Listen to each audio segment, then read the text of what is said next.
مزدور طبقہ فاقے تک ان کی نوبت آ گئی۔ جب ہر طرف پانی کھڑا ہو، بارش ہی بارش ہو، تو مزدوری کہاں ملتی ہے؟ تو اس صورت میں غریبوں کے چولہے بجھ گئے، ان کے گھروں میں فاقے تک نوبت آ گئی، اور مہنگائی اتنی زیادہ ہو گئی ہے کہ ایک غریب کے لیے اپنے بچوں کو دال روٹی کھلانا ایک مشکل کام ہو گیا ہے۔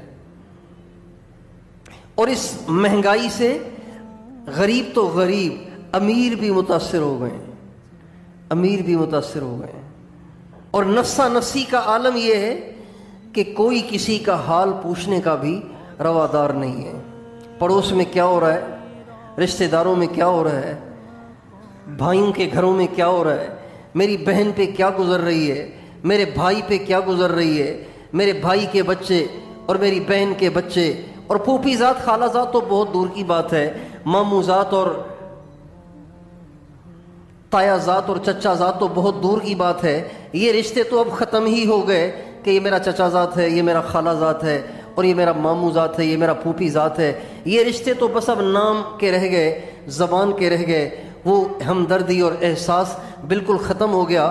سگے بھائیوں کا احساس نہیں رہا، سگی بہنوں کا احساس نہیں رہا، ماں باپ کو اپنے بچوں کا احساس نہیں رہا، اپنے پڑوسی کا احساس نہیں رہا، اپنے گھر کے افراد کا احساس نہیں رہا۔ نفسا نفسی کا عالم یہ ہے۔ ادھر پریشانیاں ہیں، تنگیاں ہیں، مہنگائی ہے، زوردار بارشیں ہیں، ہر طرف تباہی ہی تباہی ہے، اور ادھر نفسا نفسی کا عالم یہ ہے کہ بھائی بھائی کا حال پوچھنے کے لیے تیار نہیں ہے۔ یہ سارے حالات بتا رہے ہیں کہ اللہ ہم سے ناراض ہو گیا ہے، اللہ ہم سے روٹھا ہوا ہے۔ موسیٰ علیہ السلام سے اللہ تعالیٰ نے فرمایا، اے موسیٰ، جب تو یہ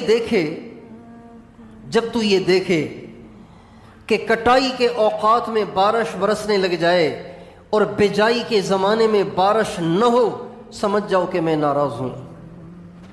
کٹائی کے وقت بارش نہیں چاہیے، بارش تو بجائی کے وقت چاہیے۔ بجائی کے وقت بارش بند ہو جائے اور کٹائی کے وقت دھواں دھار بارش شروع ہو جائے، سمجھ جاؤ کہ میں ناراض ہوں۔ اور اگر میں ملک کمینے لوگوں کو دے دوں، کمینے قسم کے لوگ جن کے دل میں کسی کے لیے رحم نہیں ہے، کسی کے لیے احساس نہیں ہے، کسی کے لیے ہمدردی نہیں ہے، اور مال میں بخیلوں کو دے دوں، سمجھ جاؤ کہ میں ناراض ہو گیا ہوں۔ اور موسیٰ، اگر میں بجائی کے وقت بارش برساؤں، کٹائی کے وقت بارش نہ برساؤں، مال سخیوں کو دے دوں اور نیکوں کے حوالے ملک کر دوں، حکومت کر دوں، سمجھ جاؤ کہ میں راضی ہو گیا ہوں۔ ان نشانیوں کو اگر ہم آج کے زمانے میں منطبق کریں تو یہ بات واضح ہو جاتی ہے کہ اللہ ہم سے ناراض ہو گیا ہے۔ اللہ کا ناراض ہونا بڑے خطرے کی بات ہے، اللہ کا ناراض ہونا بڑے خطرے کی بات ہے۔ اللہ تعالیٰ جب ناراض ہوتا ہے تو بعض دفعہ بستیوں کو صفحہ ہستی سے مٹا دیتا ہے۔ اللہ جب ناراض ہوتا ہے تو شہروں کو تہس نہس کر کے رکھ دیتا ہے۔ 2005 میں ایک زلزلہ آیا تھا، آپ کو یاد ہوگا کہ اس زلزلے نے کتنی تباہیاں مچائی تھیں۔ رمضان کا مہینہ تھا، 9 بجے کا ٹائم تھا، لوگ سحریاں کر کے سو گئے تھے۔ 9 بجے اچانک ایسا زلزلہ آیا کہ مظفر آباد ایسے ہو گیا جیسے کبھی یہاں کچھ تھا ہی نہیں۔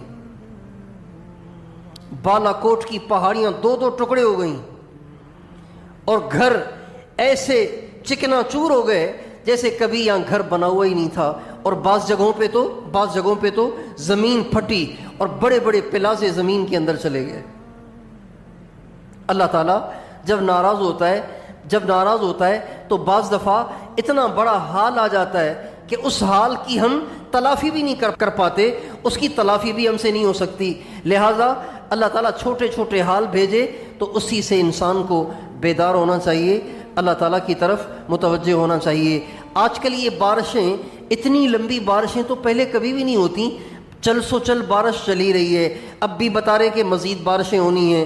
میرے دوستو، ہم اور آپ تو پکے گھروں میں رہتے ہیں، ابھی گزشتہ رات ساری رات بارش ہوتی رہی، ہمیں پتہ نہیں چلا۔ جب ہم صبح کو اٹھے تو بھی پتہ نہیں چلا. جب نماز کے لیے جانے کے لیے باہر نکلے نا اور باہر گلی میں پانی کھڑا ہوا تھا تو اندازہ ہوا کہ بارش ہوئی ہے. میں سوچتا رہا کہ اس رات تو ہم نے رات کو سو کے آرام کیا ہے اور ہمیں تو پتہ ہی نہیں چلا کہ کیسی بارش ہوئی. جن کے گھر کچے تھے ان کی رات کیسے گزری ہوگی. جن کے گھر جو جھونپڑوں میں رہتے ہیں, چھپروں میں رہتے ہیں, ان کا کیا حشر ہوا ہوگا. ابھی آج میں یہاں سے ساندھان سے آ رہا تھا تو راستے میں ایک طرف کئی سارے جھونپڑے بنے ہوئے تھے اور ان میں عورتیں بیٹھی ہوئی تھیں. پانی کھڑا ہوا ہے, عورتیں بچوں کو اپنی گود میں لے کر بیٹھی ہوئی ہیں. گزشتہ رات ان کی کیا بیتی ہوگی, کیا گزری ہوگی. میرے دوستو, اس کا ہمیں احساس ہونا چاہیے.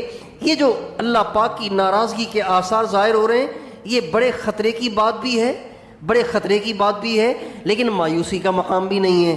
اس لیے دنیا میں سب سے زیادہ جس کو منانا آسان ہے وہ اللہ کی ذات ہے. اللہ تعالیٰ کا ناراض ہونا خطرناک بھی بہت ہے, اللہ تعالیٰ کا ناراض ہونا خطرناک بھی بہت ہے, لیکن اللہ پاک کو راضی کرنا سب سے زیادہ آسان ہے.